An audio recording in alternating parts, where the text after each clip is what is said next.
Olá, e retornando então com o nosso diálogo franco, Dr. Paulo José de Palma, promotor de justiça. Dr. Paulo, e a situação da população carcerária na nossa região, que a gente já falou, que o senhor, com sua equipe, tem aí sob sua responsabilidade em torno de 7 mil presos. Como é que nós estamos na região com relação a esse item? Olha, Carlos Marcondes, nós lidamos com 7 mil presos, mas entre os presos e os soltos, gira em torno de 10 a 12 mil pessoas, né? Ou entre 10 e 12 mil condenados. O Dr. Paulo Rogério Bastos Costa, que nos acompanha aqui, como já foi citado, ele também lida com os presos. E nós sabemos que a situação é muito difícil na medida em que as unidades prisionais, exceto uma, estão sofrendo com superlotação. O problema da superlotação não é um problema local ou regional, mas é um problema estadual, se não nacional. O que se verifica, até por meio de contatos constantes com o secretário da administração penitenciária, o Dr. Orival Gomes, e com o Dr. Righetti, que é o responsável da região, é que há uma grande dificuldade de se localizar locais para a construção de unidades prisionais. Aqui na região mesmo, nós já precisamos de, no mínimo, 2 unidades de detenção provisória, mas os prefeitos insistem em não concordar, dizendo que isso acaba trazendo ou ocasionando problemas às comunidades. E nós discordamos disso. Talvez seja a oportunidade, por meio do seu programa, de fazer com que os prefeitos repensem isso.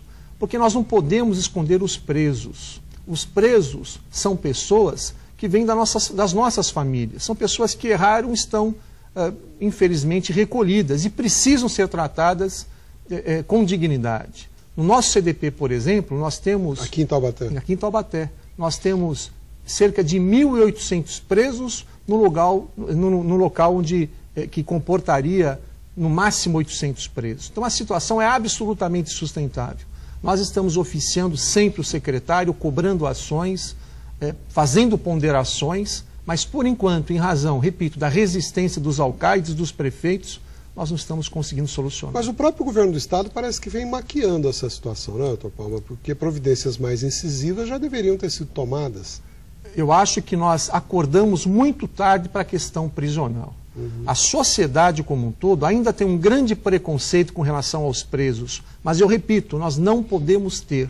Os presos são os nossos familiares. Se hoje não temos familiares lá, amanhã certamente teremos. É como a fila do INSS, eu digo sempre, não temos como fugir disso. Então nós temos que vencer esse preconceito, abrir mais unidades prisionais. É claro, abrindo unidades prisionais, as políticas públicas dos municípios têm que mudar. O enfrentamento policial precisa mudar, porque a unidade prisional, ela traz no seu bojo, nós já falamos sobre isso ainda que de passagem, as correntes migratórias. As famílias dos presos, no mais das vezes, acompanham os presos. Então nós podemos tentar solucionar isso de uma forma diferente, de uma forma profissional. Não é o que ocorre atualmente. Doutor Palma, a população às vezes fica sem entender algumas coisas. Por exemplo, aqui em Taubaté nós tínhamos o famoso cadeião do JK. Ali funcionava como um CDP. De repente foi construído o CDP para 700 e poucas vagas, como diz o senhor, já extrapolou há muito tempo. E o tal CDP, que seria um centro de triagem, uma coisa rápida, a polícia prendeu, põe em algum lugar, né, corrozinho, se não me engano, que eles usam essas expressões aí. De repente, isso aí, os senhores pediram a interdição, porque não tinha como ficar como estava, no centro de Taubaté. Isso faz 2 anos. A prefeitura diz que a empresa licitou, a empresa vai construir, a empresa abandona, isso está parado, não se faz nada. É verdade. Nós ingressamos, o doutor Paulo Rogério, juntamente comigo, nós ingressamos com uma ação para interditar, porque a situação era terrível. Não havia dignidade onde eles estavam. Havia um corredor onde os menores ficavam sem banheiro. Então nós tínhamos o dever jurídico e até moral de ingressar com um pedido de interdição, como ingressamos. Ao longo do procedimento, houve uma transformação, porque surgiu uma possibilidade de acordo. Esse acordo foi consertado, digamos assim, pelo juiz de direito, Dr. Geraldo Lanfred, à época juiz da comarca, por mim, pelo Dr. Paulo Rogério, pelo prefeito municipal e pelo Estado.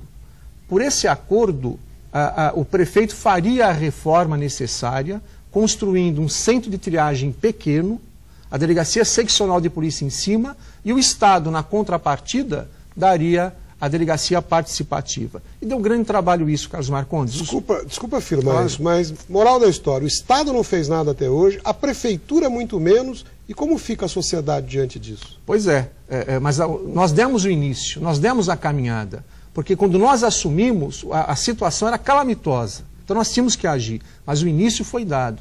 Claro, a Prefeitura não cumpriu com a sua parte no acordo, na transação, alegando que uma empresa quebrou. Nós vamos para o segundo ano.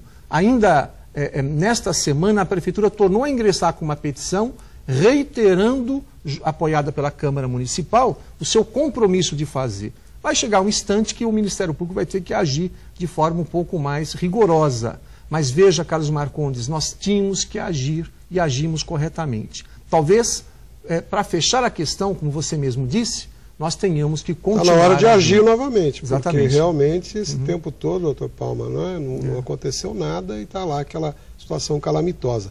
E na esteira disso, o senhor falou dos menores, e a impunidade que existe hoje? Não está na hora da sociedade mexer no ECA, no Estatuto da Criança e do Adolescente? O doutor Paulo Rogério outro dia comentava conosco aí nos bastidores que a opinião dele é de que deveríamos ter uma legislação semelhante à inglesa, à americana, que não tem idade para menor.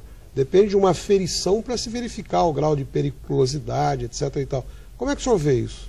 Eu concordo em parte. Eu acho que se nós reduzíssemos e essa questão é tormentosa e às vezes nós até variamos as opiniões. Mas eu acho que se nós reduzíssemos a imputabilidade aos 16 anos já seria um avanço. E se nós também alterássemos o ECA, o Estatuto da Criança e do Adolescente, de forma a permitir... Que já morreu de velho, né, doutor? Que a nossa situação mudou completamente depois da aprovação do ECA. Não, é verdade, mas ele é um instrumental interessante. Ele pensa em resgatar o jovem. É isso que é interessante nele. O grande mote dele é resgatar o jovem infrator. Mas se nós alterarmos um artigo permitindo a internação para crimes graves, isso será um avanço. Além disso, Carlos, nós precisamos com urgência escalar para atuar nessa área juízes e promotores vocacionados. Não se admite mais um juiz ou um promotor sem qualquer vocação para lidar na área da infância e juventude, ocasionando, mercê da sua falta de vocação, prejuízos à sociedade e à coletividade como um todo. Sem dúvida. Doutor Palma, chega a ser bastante difícil entrevistá-lo, porque o senhor é muito articulado, como Obrigado. Profundo conhecedor e muito sério, todos conhecem a sua atuação. Eu acho que esse tipo de programa contribui muito para com a discussão do problema, né? A sociedade, nos vários recantos aí que nos assiste, a gente espera que isso possa realmente auxiliar. E esse espaço está sempre aberto para a presença dos senhores aqui, o doutor Paulo Rogério também é nosso convidado, e uma honra e um orgulho poder recebê-los aqui. Muito obrigado. Senhor. Obrigado. Muito obrigado mais uma vez. Obrigado. Um abraço, bom dia. Um abraço, dia. até logo. Eu quero agradecer a todos a audiência e a atenção, o carinho que nós temos recebido de todos e convidá-los para o próximo domingo, no mesmo horário, se Deus quiser. Até lá.